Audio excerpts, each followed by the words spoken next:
So, on the last Saturday of trading before Christmas, it also means shops and businesses will have to close down from tonight if they are non-essential retailers. Our reporter Warren Nettleford is on Oxford Street for us. I mean, Warren, have you been able to get much reaction from there? Yeah, well, it's very much cancel, cancel, cancel.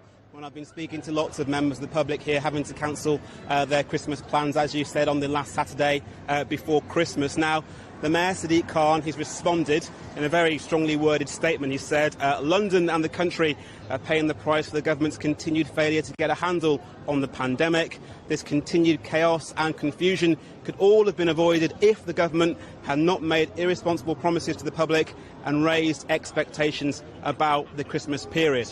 Now, Tier 4 all but seems to be a return to the previous lockdown. And, of course, I'm in the West End, where the nighttime economy plays a huge and crucial role. The Nighttime Industries Association have released a very, very fiery statement, actually, where they say they've lost complete confidence in the Prime Minister and his handling of the pandemic. But it's not just the nighttime economy here in the West End. As you said, it's retailers too, and those shops will have to close. This Saturday, traditionally, is the busiest before Christmas. Last Saturday was 25% down compared to last year.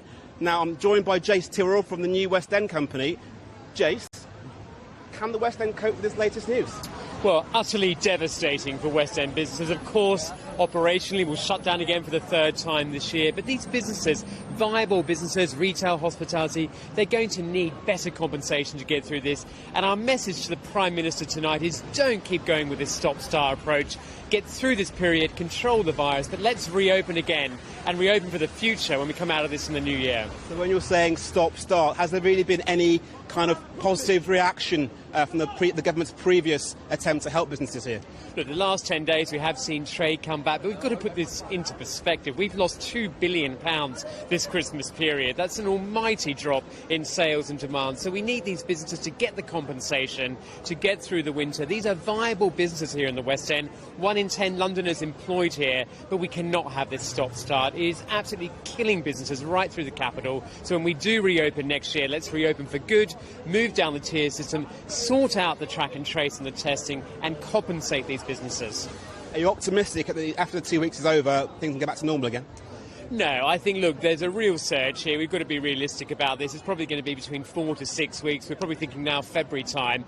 And, of course, we need to respond to that operationally. But our message is when we do get open through this period, let's reopen for good. Let's step down those tiers and let's get some compensation to these businesses. Jace, thank you very much. Now, the government will be reviewing this in 2 weeks' time. These new measures will come into force by midnight tonight. Warren on Oxford Street, thank you very much.